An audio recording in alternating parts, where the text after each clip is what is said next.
Hey man, what it is, this is Deem and I am your host, and this is By Any Means. There go the Cash App, $ Deem by any means. There go the PayPal at Deem by any means. Y'all already know what I'm about to say. I don't care if you leave $1, $10, $1,000. It is much, much, much appreciated.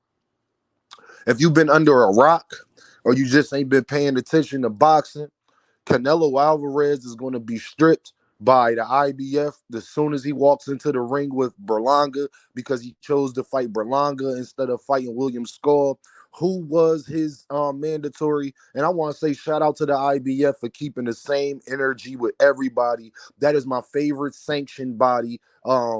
They actually be handling business how it should go. You fight if you're not fighting another unification and we order a fight and then you don't negotiate with that fighter, then we are taking that belt. And guess what, y'all? It just proves that David Benavidez has been right this whole time. David Benavidez has been right this whole time because now if he would have stayed at 168, he wouldn't even have got a shot at undisputed. I want y'all to think about that. If David Benavidez listens to the WBC, and I think the WBC knew the IBF was going to do this. Let me tell you why I think that. Because why was they so stringent on trying to make David Benavidez pick a weight class? Why was they so stringent on that? Why? Because I think they already knew what Canelo was going to do, and they knew they wasn't going to force or mandate the fight for the WBC, because that's the only way that he would have even got out of that. Because the IBF could say, oh, all right, well, you got another bit mandatory in your WBF, okay, but WBC. Okay, cool. Which was a fight that was supposed to be mandated before the IBF mandated their sanction. So David Benavidez, if he fought Canelo now, y'all, if he stayed at 168, he wouldn't even be fighting for undisputed. He'll be fighting Canelo and it wouldn't be for undisputed. Come on, man. David Benavidez don't deserve that at the 168 division. If I know that I got a chance to fight Canelo, but he's not trying to fight me, and I know he probably going to get stripped, why wouldn't I go up to 175 and be the mandatory for that division when they got much more reason? It ain't a Canelo there, but Turbiev not a bigger star than David Benavidez or Dimitri Bivol.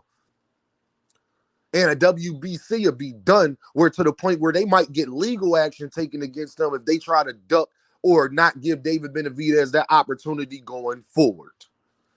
All those people that was sitting up there trying to defend Canelo Alvarez, you got to give David Benavidez an apology because it is earned. Everybody saying he should stay at 168 for what? David Morrell moved up. Why would I stay at 168 when even if I do fight Canelo, by the time I fight him, it's not even going to be for undisputed? Who knows what other flimflammery and tricks they may try to pull. This, I think they literally stalled David Benavidez out to where it's not even worth it no more. And I think David Benavidez will have much, much more leverage when he's undisputed at 175. Hey, Canelo, come up to 175 and come get undisputed, man. Because that gives a Canelo legacy-wise and money-wise. Now Canelo has a real incentive to fight him, even though we know that he's not. Canelo, you could go up to 175 and go fight David Benavidez for undisputed. But Canelo done really messed that up by not keeping his undisputed, because then undisputed versus undisputed is a much bigger fight, especially if it's David Benavidez and Canelo Alvarez. Take it, y'all. That's if he get past Dimitri Bivol or Beterbiev, and I ain't sure either of the two. I think he could beat Dimitri Bivol. I'm not sure if he could beat Arthur Beterbiev. That's a 50-50 fight for me. Because if David Benavidez thought Govchik was tough as nails, we all know Arthur Beterbiev even tougher than that. So it's just funny that David Benavidez's name had got slandered because of this guy Canelo, and now look at the landscape, y'all. Now look at the landscape. Look what's going on. If you David Benavidez right now, knowing what you know, where would you go? I would take myself to 175 and put myself in position to be a mandatory. That's what I would do. Because we all know Canelo could have been fought this man if he wanted to. We already know the WBC, they lied to us saying they was going to mandate this fight last October, and they never did it. David Benavidez and Canelo was supposed to be fighting this year sometime. The fight was supposed to get mandated. They was going to fight at the beginning of this year or on that first date that Canelo fights. So, Jaime Munguia fight, that would have been David Benavidez and Canelo Alvarez if the WBC would have did what they were supposed to, but they didn't do that. They lied and said they was going to do it and never did it, and that's been 3 years straight. All I know is David Benavidez has earned his opportunity.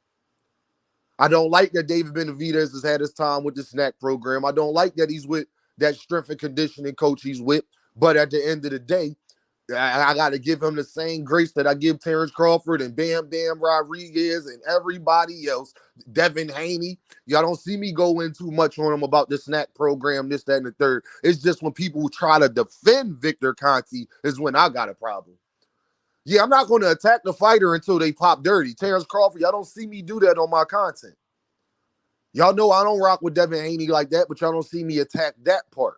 And y'all got to give me my credit for it. He hasn't popped dirty, not even came close to it, been fighting for basically almost 10 years now. Listen, it is what it is, because I know, look at David Benavidez. You could be associated with somebody that's not with the stack program. Actually, him and Victor Conte, David Benavidez, strength and conditioning coach, him and Victor Conte can't stand each other. And it's what I always tell y'all why I should be on these testing agencies, because Victor Conte ain't the only person in boxing that's doing some unethical things, allegedly.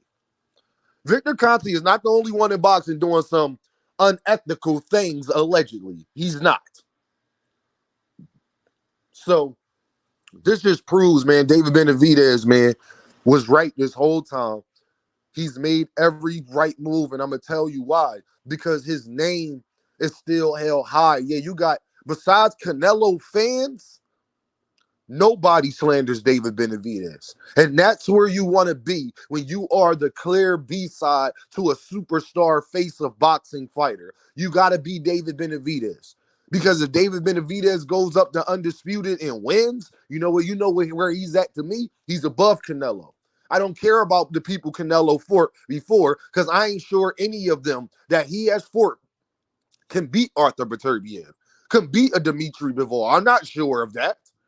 Love Floyd Mayweather. He can't beat Arthur Beterbiev. Love Floyd Mayweather. He can't beat Dimitri Bivol. And Dimitri Bivol is better because he's light-footed on top of that. So he got boxing game. It's just you're too small. So Canelo, biggest fight, him and Triple G, Floyd and Triple G, they can't even, neither one of them could beat the guys that's going to be fighting for undisputed. I don't think. And if he fight David Morrell, nobody Canelo is fight for, I think, could beat David Morrell, including Floyd Mayweather's. So David Benavidez go up to 175 and become undisputed, he's above Canelo to me. Because if he wind up beating Dimitri Bivol, Arthur Beterbiev, you're not going to sit up here and hear me say that he couldn't beat Canelo Alvarez when Dimitri Bivol has already proven he could beat Canelo Alvarez. And I don't think there's too many people walking around on this earth that think Canelo could beat Arthur Beterbiev. It's the reason why he went back down to 168, because of that man.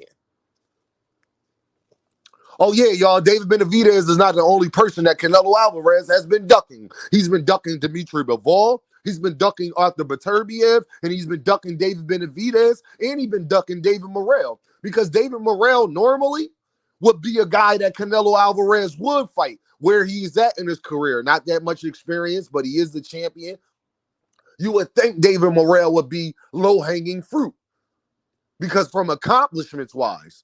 But guess what, y'all? Canelo got eyes just like everybody else. And we know, if it's one fighter we know you can't beat, I don't care what y'all say, David Morrell. Because there's nothing that I think Canelo Alvarez could do that David Morrell can't do, or David Morrell couldn't exploit in him. But there's plenty of things that David Morrell possesses that Canelo Alvarez just simply does not. And it's the reason he's taking the fights that he's taking. Because to me, William Skull's the even tougher fight for Canelo Alvarez. The one that is mandatory in the IBF. He's a tougher fight for Canelo Alvarez than Berlanga is. Nobody asked for Berlanga. So y'all know what this is, man. I'm just glad David Benavidez has been vindicated from the IBF because they stripped Canelo Alvarez. So if he would have stayed at 168, he wouldn't even have got a chance to be undisputed. Go handle your business, David Benavidez. Keep doing your thing, bro. And listen, we going to keep, listen, man, you do your job. We'll take care of the rest. That's my job, to call out the BS. When the clear A side, the so-called face of boxing, has had his back against the corner. There's nowhere for him to go, and he still don't do it. That's when you know things are a duck. That's why I tell these B-side fighters to put yourself in a position where the A-side fighter don't have an argument. You ain't got to wonder if he ducking. We'll know it. Y'all already know what this is, though, right? Dean, by any means. And I holla at y'all.